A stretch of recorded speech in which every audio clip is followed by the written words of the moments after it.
Hello friends, Excel interview series में आपका स्वागत है। आज मैं आपके लिए एक्सेल के 5 ऐसे क्वेश्चंस लेके आई हूँ जिसको जनरली इंटरव्यू में पूछा जाता है। ये क्वेश्चंस को मैं विद आंसर आपको समझाने जा रही हूँ इस वीडियो में, तो आप एंड तक मेरे साथ इस वीडियो में बने रहिए। चलिए वीडियो को शुरू करते हैं।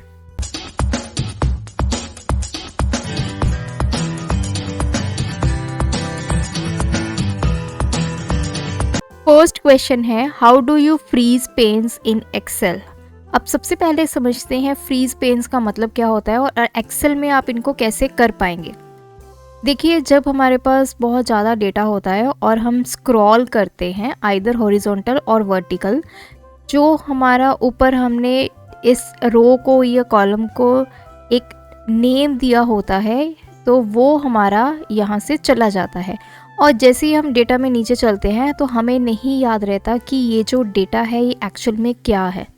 क्या ये किसी की एम्प्लॉय की आईडी है, किसी का रेफरेंस नंबर है, या किसी स्टूडेंट का रोल नंबर है। तो जनरली जब बहुत सारे फील्ड्स होते हैं, हमारे पास multiple row and multiple columns का डेटा होता है, तो हमें ये दिक्कत आती है। अब इसको ओवरकम करने के लिए हमारे पास ऑप्शन होती है फ्रीज पेन। फ्रीज का मतलब क्या है कि आपकी कोई भी रो या कोई भी कॉलम, जितनी भी आप चाहते हैं, 2, 1, जो भी आपकी रिक्वायरमेंट है, वो फ्रीज हो जाती है। वो जब आप स्क्रॉल करेंगे डेटा, वो आपकी कहीं पे छुपेगी नहीं, वो आपकी हमेशा दिखाई देगी। अब जैसे यहाँ पे मैं चाहती हूँ कि मेरा ये जो रेफरेंस नंबर है ये हमेशा मुझे दिखे जैसे ही मैं डेटा को स्क्रॉल करूँ। तो उसके लिए जैसे ये फर्स्ट रो है, लेकिन मुझे क्लिक करना होगा सेकंड रो में। अगर आप कॉलम को फ्रीज करना चाहते हैं तो फर्स्ट कॉलम अगर आप फ्रीज करना चाहते हो तो आप सेकंड कॉलम पे क्लिक करेंगे। तो देखिए ये सेकंड रो सिलेक्ट हो गई है। इसके बाद आपने जाना है व्यू टैब में और यहाँ पे आपको ऑप्शन मिलेगी फ्रीज पेन्स। इस पे आप क्लिक करेंगे तो 3 ऑप्शंस हैं, freeze panes, freeze top row, freeze first column. तो जैसे मुझे यहाँ पे रो करनी है, सिंगल रो है मेरी टॉप वाली, तो उसके लिए मैं यहाँ पे ये सेकंड ऑप्शन को यूज़ कर सकती हूँ। एक से ज़्यादा रोज़ या एक से ज़्यादा कॉलम्स को अगर आपने फ्रीज़ करना है तो आप फ्रीज़ पेन्स वाली ऑप्शन को सिलेक्ट करेंगे। तो जैसे मैं अभी के लिए फ्रीज़ पेन्स पे ही क्लिक करती हूँ, तो मैंने क्लिक कर दिया है। तो अब मैं जैसे ही नीचे स्क्रॉल करूँगी तो आप देख सकते हैं ये रेफरेंस नंबर जो है ये यहीं पे फिक्स हो गया है और बाकी जो नीचे वाला डेटा है वो हम इजीली स्क्रॉल कर पा रहे हैं। और फ्रीज पेन की आपका ये यहाँ पे देखिए ये एक लाइन बन गई है ग्रे कलर की, ये बता रही है कि इस रो को हमने फ्रीज किया हुआ है। अब इसको अनफ्रीज करने के लिए हम वापस चलेंगे व्यू टैब में ही और यहाँ पे आपको मिलेगा अनफ्रीज पेन्स। इस पे आप क्लिक करेंगे तो अब ये अनफ्रीज हो गया है। तो जैसे ही मैं नीचे स्क्रॉल करूँगी तो मेरा जो रेफरेंस नंबर है वो यहाँ से चला जाएगा। तो इस ऑप्शन को बोलते हैं फ्रीज पेन। अब बढ़ते हैं अपने सेकंड क्वेश्चन की तरफ। How can you restrict someone from copying a cell from your worksheet. अब आपके पास डेटा है और आप नहीं चाहते कि कोई आपके डेटा को कॉपी करे, आपके सेल में जो भी डेटा है उसको कॉपी किया जाए, तो ये रिस्ट्रिक्शन आप एक्सेल में कैसे लगाएंगे। तो सबसे पहले डेटा पे चलते हैं। फॉर एग्जांपल ये मेरा डेटा है और मैं नहीं चाहती कि मेरा रेफरेंस नंबर कोई कॉपी करे। तो सबसे पहले हमें डेटा को सिलेक्ट करना है। पूरा डेटा सिलेक्ट करने के बाद अब आपको शॉर्टकट की यूज़ करनी है, कंट्रोल शिफ्ट एंड एफ। तीनों कीज़ जब आप इकट्ठे प्रेस करोगे आपके पास ये फॉर्मेट सेल का डायलॉग बॉक्स आ जाएगा और यहाँ पे आपने ऑप्शन सिलेक्ट करनी है प्रोटेक्शन और यहाँ पे देखिए आपने सिलेक्ट करना है लॉक्ड। तो ये क्या करेगा, आपके सेल्स को लॉक कर देगा। लेकिन अभी मैं इसको ओके करूँगी तो अगर मैं आपको यहाँ पे इसको कॉपी करके दिखाऊं और यहाँ पे इसको पेस्ट करके दिखाऊं तो आप देख पा रहे हैं यहाँ पे ये कॉपी भी हो रहा है, पेस्ट भी हो रहा है। तो हमारे जो सेल है वो लॉक कैसे हुए। तो देखिए जब भी आपने लॉक्ड सेल वाली ऑप्शन जो है वो करनी है तो इसके बाद आपको अपनी शीट को प्रोटेक्ट करना होगा। अगर आप शीट को प्रोटेक्ट नहीं करेंगे तो ये ऑप्शन भी आपकी काम नहीं करेगी। तो शीट को प्रोटेक्ट करने के लिए हम चलेंगे रिव्यू टैब में और यहाँ पे आपको ऑप्शन मिलेगा प्रोटेक्ट शीट, इस पर आप क्लिक करेंगे। यहाँ पे पासवर्ड एंटर करेंगे और नीचे सारी ऑप्शंस हैं कि आप जो है क्या क्या करना चाहते हैं, किन किन चीज़ों के लिए यूज़र को अलाउ करना चाहते हैं। तो इसको करके ओके करेंगे, दोबारा से री एंटर करेंगे पासवर्ड, ओके। तो अब देखिए आपकी शीट जो है वो लॉक हो गई है, मैंने कॉपी किया और इसको अब मैं पेस्ट अगर करना चाहती हूँ तो देखिए ये बोल रहा है कि आपके जो सेल हैं वो प्रोटेक्टेड हैं। अगर आपने इसको पेस्ट करना है डेटा को तो सबसे पहले आपको इसको अनप्रोटेक्ट करना होगा और पासवर्ड को एंटर करना होगा। तो इसको करेंगे ओके।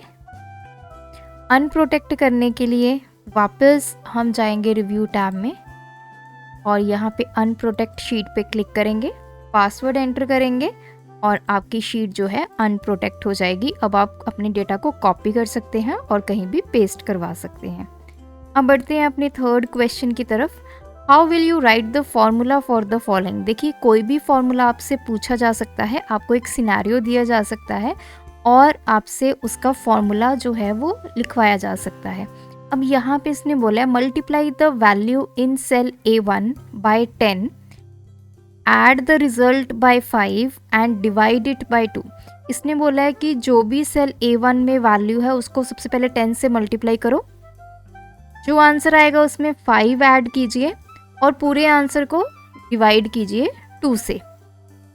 तो इसके लिए हम कोई भी यहाँ पे एक नई शीट जो है वो एंटर करवा लेते हैं, क्योंकि A1 सेल में हमें डेटा चाहिए। तो मैं यहाँ पे वैल्यू ले लेती हूँ 10। तो फॉर्मूला बनाते हैं इक्वल्स टू, सबसे पहले बोला है उसने कि A1 सेल में जो डेटा है उसको आपने 10 से मल्टीप्लाई करना है। तो ये हो गया A1 इंटू 10। अब इसमें आपने 5 ऐड करना है। तो देखिए अगर मैं यहीं पे +5 कर देती हूँ तो ये 10 + 5 हो जाएगा। हमें 10 में 5 नहीं ऐड करना, जो भी A1 में वैल्यू है सबसे पहले उसको 10 से मल्टीप्लाई करना है, उसमें 5 प्लस करना है।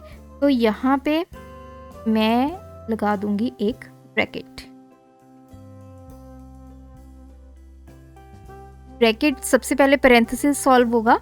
तो हमारा A1 सेल में जो वैल्यू है वो 10 से मल्टीप्लाई होगी, जो भी वैल्यू आएगी उसमें 5 ऐड होंगे। अब है कि इस पूरे को करना है हमें डिवाइड 2 से। तो अगर मैं सीधा 5 के बाद 2 लिख देती हूँ डिवाइड बाय 2, तो ये 5 वैल्यू जो है 2 से पहले डिवाइड होगी, फिर वो प्लस होगी इसमें। लेकिन हमें ये नहीं करना, हमें इस पूरी वैल्यू को जो कि A1 सेल में को 10 से मल्टीप्लाई किया उसमें 5 ऐड किया, उस पूरी वैल्यू को 2 से डिवाइड करना है। तो मैं उसके लिए यहाँ पे भी लगाऊंगी एक ब्रैकेट। तो एक ब्रैकेट हम लगाएंगे स्टार्टिंग।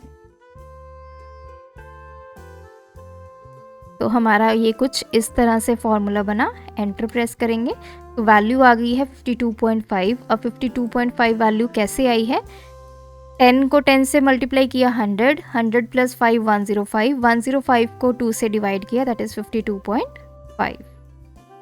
तो जनरली जब भी इंटरव्यूअर आपसे इस तरह के क्वेश्चन पूछता है, मेक श्योर आप ब्रैकेट्स का ध्यान रखें, क्योंकि एक्सेल में जो ऑर्डर होता है आपके फॉर्मूला को इवैल्यूएट करने का, उसमें सबसे पहले पैरेंथेसिस सॉल्व होते हैं, मींस ब्रैकेट सॉल्व होते हैं। Next question is what is the difference between count, count A and count blank. ये तीनों ही हमारे जो फॉर्मूलाज हैं ये आपके काउंट करते हैं। अब काउंट क्या करेंगे, सबसे पहले है काउंट। जो अकेला काउंट फंक्शन है वो काउंट करता है आपकी न्यूमेरिक वैल्यूज़। अब जैसे आप देख पा रहे हैं मेरे पास यहाँ पे कुछ डेटा है, कुछ न्यूमेरिक वैल्यूज़ हैं, कुछ ब्लैंक्स हैं, कुछ स्पेशल करेक्टर्स हैं और कुछ यहाँ पे स्ट्रिंग है। तो सबसे पहले लिखेंगे equals to count bracket start. अब यहाँ पे वैल्यू देनी है तो मैं अपनी रेंज दे दूँगी यहाँ पे, एंटर। तो इसने मुझे वैल्यू दी है 5 का मतलब कि इस पूरे डेटा में 5 मेरे पास न्यूमेरिक वैल्यूज़ हैं। तो देख लेते हैं 1 2 3 4 एंड 5। काउंट फंक्शन हमेशा हमें न्यूमेरिक वैल्यू देता है।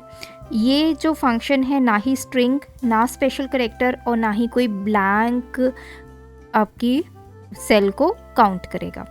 अब बारी आती है काउंट ए। काउंट एक ऐसा फंक्शन है जो आपके सेल में काउंट करेगा स्ट्रिंग वैल्यूज़ को, स्पेशल करेक्टर्स को और न्यूमेरिक वैल्यूज़ को। तो यहाँ पे अप्लाई करते हैं काउंट ए, ब्रैकेट में हम देंगे अपनी range, bracket close and enter. So value is 9, तो 9 कहाँ से आई, 1 2 3 4 5 6 7 8 एंड 9। इसमें सभी आ जाते हैं आपके special characters, string and numeric value. सिर्फ ब्लैंक को ये काउंट नहीं करता। और थर्ड हमारा जो फंक्शन है काउंट ब्लैंक, तो इसके नेम से ही इंडिकेट कर रहा है ये सिर्फ ब्लैंक आपके सेल्स को काउंट करेगा, कोई भी सेल जिसमें डेटा होगा उसको ये काउंट नहीं करेगा। Equals to count blank bracket start और रेंज देंगे। तो देखिए वैल्यू आ चुकी है 3। तो इस तरह से आपके count A and count blank जो फंक्शंस है वो काम करते हैं। अब नेक्स्ट हमारे पास है how can you split a column into 2 और मोर कॉलम्स। अगर आपके पास एक कॉलम में डेटा है उसको आपने एक या एक से ज़्यादा कॉलम्स में कैसे लेके आना है। तो देखिए मेरे पास यहाँ पे एक मैंने सेंटेंस लिखा है आई लव माई कंट्री, तो इसको स्प्लिट करना है। तो मैं चाहती हूँ कि डिफरेंट, जैसे आई इसमें आए, देन लव इसमें, माई और कंट्री, तो 4 डिफरेंट कॉलम से मुझे इसी कॉलम के एक कॉलम के डेटा को स्प्लिट करवाना है। तो उसके लिए मुझे सबसे पहले जाना होगा डेटा टैब में और यहाँ पे मुझे सिलेक्ट करना है टेक्स्ट टू कॉलम। इस ऑप्शन को जैसे आप सिलेक्ट करेंगे उसके बाद आपको यहाँ पे सिलेक्ट करना है डिलिमिटर और इसको कर देना है नेक्स्ट। और नेक्स्ट है हमारा डिलिमिटर। डिलिमिटर क्या होता है कि इनमें ये जो वर्ड्स हैं इनमें कोई आपने स्पेशल कैरेक्टर यूज़ किया हो या स्पेस यूज़ किया हो, कॉमा यूज़ किया हो, तो वो आपको यहाँ पे सिलेक्ट करना है। तो मेरा डिलिमिटर क्या है यहाँ पे स्पेस, क्योंकि आई के बाद भी स्पेस है, लव के बाद, माई के बाद, तो इनके बाद सभी के बाद स्पेस है। तो मैंने इसको यहाँ पे स्पेस सिलेक्ट किया, देन नेक्स्ट एंड फिनिश। जैसे मैंने फिनिश किया तो देखिए आई लव माई कंट्री, क्योंकि मैंने सेल ये सिलेक्ट किया हुआ था इसी वजह से आई यहाँ पे आ चुका है। जिस सेल में भी आप डेटा लेना चाहते हैं वहाँ पे आप सिलेक्शन करेंगे, उसके बाद इस पूरे प्रोसेस को आप रिपीट करेंगे। तो ये थे हमारे आज के 5 क्वेश्चंस जो कि इंटरव्यू पॉइंट ऑफ व्यू से बहुत ही इंपॉर्टेंट है। मेक श्योर इंटरव्यू में जाने से पहले इन क्वेश्चंस की आप प्रैक्टिस कर लीजिए। अगर आपकी कोई क्वेरी है या आप भी किसी इंटरव्यू में अपीयर हुए हैं और उन क्वेश्चंस को हमारे चैनल पे शेयर करना चाहते हैं तो आप हमारे साथ कांटेक्ट कर सकते हैं। Thanks for watching this video, keep supporting us.